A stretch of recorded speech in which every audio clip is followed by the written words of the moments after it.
Line থেকে দূরে সরে নিরাপদ দূরত্ব বজায় রাখি। নিরাপদ দূরত্ব বজায় রাখি।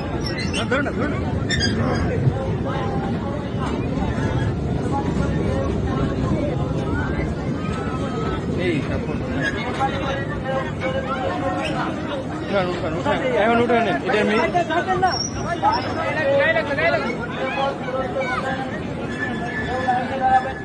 নিরাপদ দূরত্ব বজায় রাখি। নিরাপদ দূরত্ব বজায় রাখি।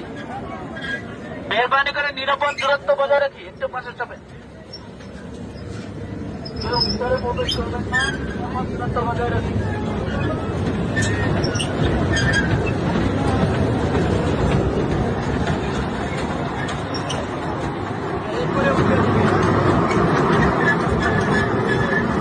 ভিতরে প্রবেশ করবেন না। নিরাপদ দূরত্ব বজায় রাখি।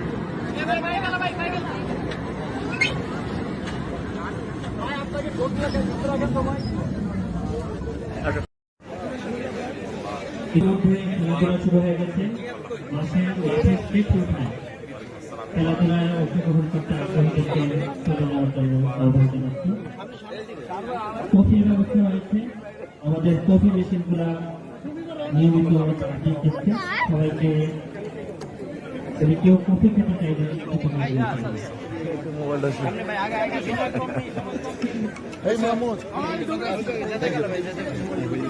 আবহাওয়া প্রতিকূল থাকার জন্য যারা সাক্ষাৎ করতেছে তাদেরকে আরেকটু দ্রুত আসার জন্য অনুরোধ জানাচ্ছি। সবাইকে সময় বেশি না নিয়ে দ্রুত সঞ্চালন করার জন্য অনুরোধ জানাচ্ছি। আজ থেকে 5 জুন থেকে 3টা থেকে 6টা পর্যন্ত শিশুদের জন্য রাইড উন্মুক্ত থাকবে। সবাইকে নিজেদের শিশুদেরকে নিয়ে আসার জন্য আহ্বান জানাচ্ছি। এই 5 দিন যথারীতি আমাদের পরিবহন ব্যবস্থা থাকবে ইনশাআল্লাহ। সবাই আপনাদের গেট থেকে এখান পর্যন্ত বিনামূল্যে আসতে পারবেন এবং জন্য বিভিন্ন ইভেন্ট চলমান রয়েছে। আমরা সেখানে সানন্দে অংশগ্রহণ করতে পারি। শিশুদের জন্য বিভিন্ন রাইডের ব্যবস্থা আছে এবং খেলার ব্যবস্থা আছে এবং বিজয়ীদেরকে পুরস্কার বিতরণ করা হবে ইনশাআল্লাহ। আমরা সেখানে অংশগ্রহণ করতে পারি। يوم مبارك وتقبل الله منا ومنكم صالح الأعمال. الله أكبر الله أكبر لا إله إلا الله والله أكبر ولله الحمد. فإن نبينا صلى الله عليه وسلم قال للصائم فرحتان فرحة عند فطره وفرحة عند لقاء ربه. هذه هي فرحتنا في العيد. هذه هي فرحتنا في الفطر. فنسأل الله تبارك وتعالى أن يوفقنا وإياكم للقاء ربنا تبارك وتعالى إنه هو الموفق والمعين. الله أكبر لا إله إلا الله والله أكبر ولله الحمد. أعوذ بالله من الشيطان الرجيم. قل بفضل الله وبرحمته فبذلك فليفرحوا هو خير مما يجمعون. بارك الله لي ولكم في القرآن العظيم ونفعني وإياكم بالآيات والذكر الحكيم ونستغفر الله لي ولكم ولسائر المسلمين فاستغفروه إنه هو الغفور الرحيم.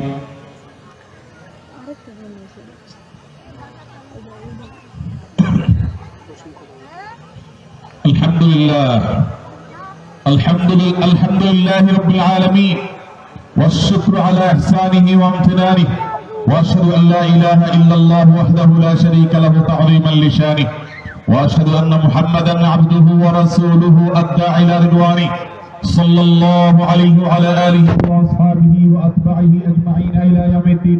সেটাকে ধারণ করে রাখবার গুরুত্ব আমাদের অনুধাবন করতে হবে। আল্লাহ তাআলা কোরআনে বলেছেন ওয়া'বুদু রাব্বাকা হাত্তা ইয়াতিয়াকাল ইয়াকিন। তুমি তোমার রবের ইবাদত করো মৃত্যু আসা পর্যন্ত। অতএব ইবাদত শুধু রমজানের শেষ পর্যন্ত নয়, বরং রমজান পরবর্তী জীবনেও আমাদের ইবাদতকে নিয়ে যেতে হবে, নেক আমলের ধারাকে অব্যাহত রাখতে হবে। আল্লাহ আমাদের সবাইকে সে তৌফিক দান করুন। সেই সাথে আমরা বৈশ্বিক যে সংকটের মুখোমুখি, সেই সংকটময় পরিস্থিতিতে বেশ কয়েকটি গুরুত্বপূর্ণ পদক্ষেপ আমাদের না নিলেই নয়। তন্মধ্যে সর্বপ্রথম যে বিষয়টির কথা বলবো সেটা হলো ইসলাম আমাদেরকে মিতব্যয়ী হতে বলেছে। আমাদেরকে আয় এবং ব্যয়ের মধ্যে সমন্বয় করা, অপচয় এবং অপব্যয় এগুলো পরিহার করবার ব্যাপারে বিশেষ নির্দেশনা দিয়েছে। বিশ্বের এই সংকটময় পরিস্থিতিতে এই অপচয় অপব্যয় রোধ করে মিতব্যয়ী হওয়ার গুরুত্ব আমরা আরো বিশেষভাবে অনুধাবন করি। অতএব যে সংকটের ঘনঘটা আমরা দেখতে পাচ্ছি সেটির জন্য আমাদের দেশকে, এই গরিব দেশকে, আমাদের তেমন কোনো সহায় সম্পদ নেই।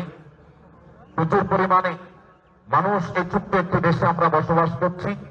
আল্লাহ যেন আমাদেরকে বড় কোনো পরীক্ষার মধ্যে না ফেলেন, সেজন্য আমাদের প্রত্যেকটা মানুষকে যথেষ্ট দায়িত্বশীল হতে হবে ব্যয়ের ক্ষেত্রে। আমরা মিতব্যয়ী হব, বিদ্যুৎ থেকে নিয়ে জ্বালানি পর্যন্ত, এমনকি ঘরের ছোটখাটো বিষয় পর্যন্ত আমরা খুবই মিতব্যয়িতার সাথে ব্যবহার করার চেষ্টা করবো ইনশাআল্লাহ। আমরা যদি সবাই দায়িত্বশীল আচরণ করি, আমরা যদি সবাই মিতব্যয়ী হই, ইনশাআল্লাহ আল্লাহ তাআলা আমাদেরকে সংকট থেকে রক্ষা করবেন। দ্বিতীয়ত যে বিষয়টি বলতে চাই সেটি হলো আমাদের সংকটময় পরিস্থিতিতে বেঁচে থাকার, টিকে থাকার জন্য সবচেয়ে অপরিহার্য বিষয় হলো খাদ্য। অতএব এদেশের মাটি যে পরিমাণ উর্বর, এদেশের প্রতিটি ইঞ্চি, প্রতিটি ফিট এবং প্রতিটি হাত মাটি আমরা সেটাকে চাষাবাদ করে, উর্বর করে আমাদের রিজিকের ব্যবস্থা করার উদ্যোগ নিতে হবে আমাদেরকে। আমাদের আশেপাশে কোনো খালি জায়গা যেন না থাকে, সবাই যদি উদ্যোগ নেই, প্রতিটা জায়গায় যদি আমরা চাষাবাদ করবার চেষ্টা করি, ইনশাআল্লাহ সংকটময় পরিস্থিতিতে আমাদের টিকে থাকার একটা ব্যবস্থা আল্লাহ তাআলা আমাদেরকে দান করবেন। এবং সবচেয়ে বড় বিষয় হলো একজন মুসলমান হিসাবে আল্লাহর কাছে আমাদেরকে রোনাজারি করা, তওবা ইস্তেগফার করা। আল্লাহ রাব্বুল আলামিন বিশ্বের পরিস্থিতি যেন স্বাভাবিক করেন, মাজলুমদের জুলুম যেন আল্লাহ তাআলা এর প্রতিকার করে দেন, আর আমাদেরকে যেন আল্লাহ তাআলা টিকে থাকার ব্যবস্থা করেন। আমিন। সম্মানিত উপস্থিতি, আর আলোচনা দীর্ঘায়িত না করে আমরা সালাতের আয়োজনে চলে যাচ্ছি। এখন আমরা নামাজ শুরু করবো ইনশাআল্লাহ বিসমিল্লাহ। মা বোনরা যারা আছেন তারা পুরুষদের মধ্যেই সারিবদ্ধভাবে আপনারা দাঁড়িয়ে যাবেন এবং যথাসম্ভব আমরা সবাই কাতার সোজা করার চেষ্টা করবো, কাতার যাতে কোনোভাবে বাঁকা না হয়। সম্মানিত উপস্থিতি, একদিকে মাহে রমাদানের বিদায়ের বেদনা, অপরদিকে ঈদ উল ফিতরের আনন্দের উপলক্ষ আমাদের সামনে উপস্থিত। ঠিক এরই মধ্যে আবার বৈশ্বিক যুদ্ধ পরিস্থিতিতে যে সংকট, সেটিও আমাদের সামনে রয়েছে।